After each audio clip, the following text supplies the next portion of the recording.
We got the Kansas City Chiefs versus the Denver Broncos. Denver coming off a win against New England, which, let me give you a little quick story here. I Sunday morning in a panic, was really Sunday afternoon, I noticed that I didn't set my Eliminator challenge, which I'm still alive in ESPN, and I would have taken New England. I was saving New England for Denver, and I forgot to do it before the game. Whoa, I got off the hook. But I ended up having to take somebody I don't like the matchup tonight. But basically, I would have been out. So Denver, congratulations. Had you told me that Denver wasn't going to score a touchdown, would they beat New England? I would say no. But hey, man, that defense, I've been saying it. They're legit, man. Fangio, he knows what he's doing with defense. They can stop the run. Can they stop Kansas City's passing game? I tend to think that Kansas City, again, this is filmed before Monday Night Football. We record these on Monday morning. My guess is that Kansas City responds to the loss and to the Raiders, and they come out and they really play an impressive game against the Bills. So my guess is, coming into this game, that first of all, Kansas City's healthy. Second of all, Kansas City put together a nice game against the Bills.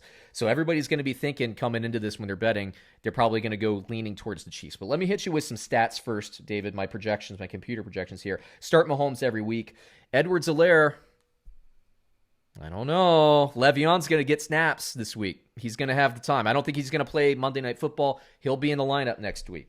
We'll see what happens there. I'm concerned. I am. We'll talk about that.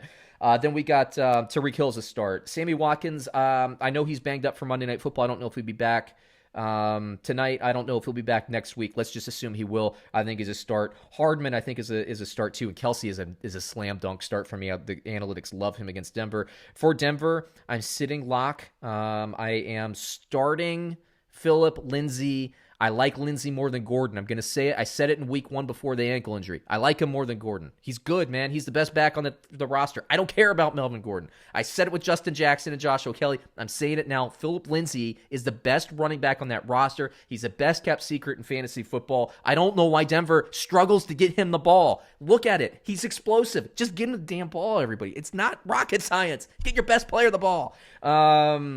Judy, I don't love. Patrick, I like, just because Locke is thrown to him. There's nice chemistry, man. He had more than half of the reception yardage or the passing yardage, just him.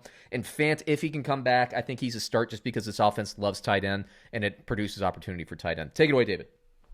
Yeah, I think this could be the week where we see that Kansas City explosion that we haven't seen yet this year, that we're used to seeing in years past, where they just go completely bananas and everybody's a great start. So I think this is going to be the week I'm starting every single Chief. Obviously, Kelsey, Hill. I think Hardman, we'll see what he does this week against the Bills. He's all it takes is one play for Hardman. So at this point, if I think the whole team's going off, I'm willing to put Hardman in and just hope he gets one big touchdown. I think he'll get it. I like both Chiefs running backs because I think they're going to score so many points. They're going to be playing from ahead against the Broncos. They're going to be running the ball in the second half. I like CEH and I like Lev Bell. I think both of those guys also get a touchdown. I think there's going to be six, 7 touchdowns to go around in this game for the Kansas City Chiefs. On the other side of the field, not a whole lot to be thrilled about. I do like Tim Patrick a lot just because of the consistency he's shown. We'll see about if Gordon's back, what the touches are split between him and Lindsey. That's a bit of a guessing game if Gordon's active. Drew Lock, I do think he'll put up some garbage points. Not a terrible start. But Tim Patrick, 4 targets every single game. He's got 2 straight with 100 yards. He's got 4 receptions in 4 out of 5 games this year. He's got a touchdown in 2 out of the last 3 games. So this guy's been consistent. 3 straight games with double-digit fantasy points. He's being looked at by Drew Lock. And if they're going to be losing, somebody's going to have to catch the ball. Tim Patrick, he's a start this next week. Yeah, I disagree with you because only on the amount of touchdowns Kansas City will score. I think they'll end up in the high 20s. Here's my thing about Kansas City is, when have we seen them come out the flattest? It's been in the division. And, they scored points against Vegas, but then they gave up too many points against them. They couldn't score enough against the Chargers. I think Denver's defense is actually better than the Chargers' defense. I think some people would be surprised to hear that. Certainly Broncos fans who are watching this, I don't think they would disagree. But I think Denver's defense will be good.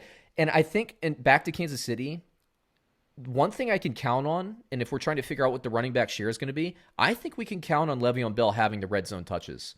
Kansas City has not been happy with what Edwards Helaire has done in short yardage and on the goal line. They've been trying to work in Darwin Thompson and Darrell Williams. They haven't liked what those guys have been doing either. LeVeon Bell, now we'll get some 2 running back. Don't get me wrong. Like they'll have 2 running back, 2 tight end formation. They'll do a lot of stuff. But LeVeon Bell, if it's 4th and 1 and they want to run the ball, Bell's getting that carry. It's not going to be Edwards Helaire. That's what I'm going to take away from this signing. And it is really a great fit for LeVeon Bell. And it is a real blow to anybody who picked Edwards Helaire at the height of that hype cycle inside the top 5, because he's not going to be a top 5 back going forward. You need to dominate the snaps, and he's not going to dominate the touches at the running back level for it, probably for the next couple of years. Because if you're Le'Veon Bell, look, I say this about running backs, don't hold out. There's very few exceptions. Don't hold out if you're a running back in today's NFL. Because if you have a team that's willing to even give you anything, it's just the market's not going to be there. Le'Veon Bell holding out from Pittsburgh was a mistake. I said it at the time, and nobody would second guess it now. It was a mistake.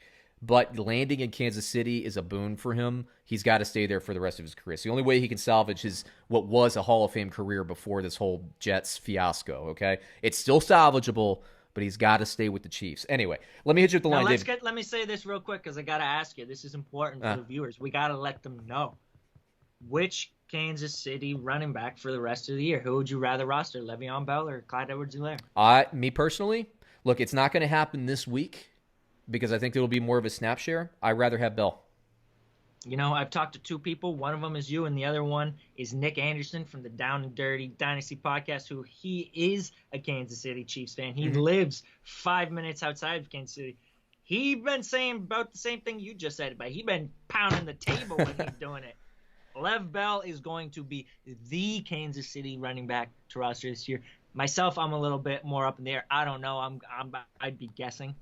But 2 out of 2 so far have told me Lev Bell, so I'm going to have to say it myself. Lev Bell's probably the guy you want to own. Makes him a great buy low because if he's going to be an RB1, you don't have to pay an RB1 price for Lev Bell right now in redraft. That's right. And I don't like the reports about him being unmotivated in the Jets. I think it's easy based on what we know about the Jets organization to be not motivated. I know he's gained some weight and all that stuff. I understand that.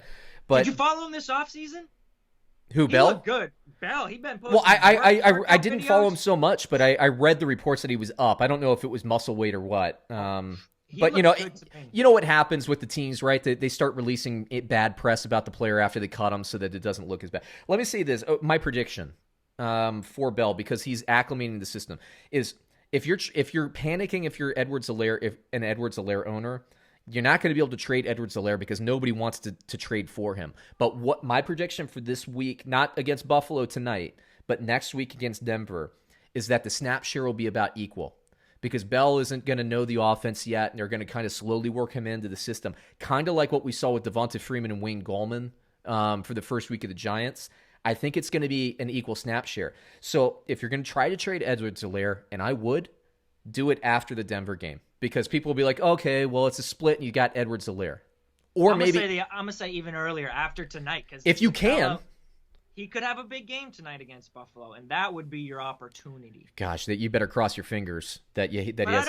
I don't hate holding Edwards Helaire either, because I do think this offense is so good that there will be multiple weeks where both of these running backs are scoring double-digit fantasy points. Yeah, I mean, the opportunity is there, but there's a lot of mouths to feed. And again, just based on the reports and what I've seen in short yardage situations, you got to figure Bell's going to get a lot more of the gimme touchdowns, which is why I swing the pendulum over to Bell. But it's going to be interesting to watch. And if you're an Edwards Helaire owner, man, you are praying that he gets in the end zone twice tonight so that you can still salvage some value for him, because he's not a running back 1 anymore. He's not. Just because, again, workload, man. You're not signing Le'Veon Bell to bring him in 3 snaps a game. He's too good for that. Even now, he's too good for that. So let me hit you with the line here, man. Kansas City minus 9.5 versus Denver. Who you got? I already said it's going to be the Chiefs explosion week. Give me the Chiefs. I don't care if it's a 14-point spread. Yeah, I'm under 10. I'm going to take the Chiefs. I don't feel great about it, man. I think Denver, it's easy to underestimate them. I would have taken the Patriots to win by 15. And the Patriots didn't look competitive. But then again, Patrick Mahomes is a little bit of a better passer than Cam Newton. A little bit. And if Denver takes away the run game from Kansas City's like, okay, all right. I'm okay with that. So, They're going to make Kansas City one-dimensional, but if there's one team in one dimension that you don't want it to be, it's going to be Kansas City's passing game. Maybe Seattle's passing game this year as well. But yeah, anyway. Let's move on to the next.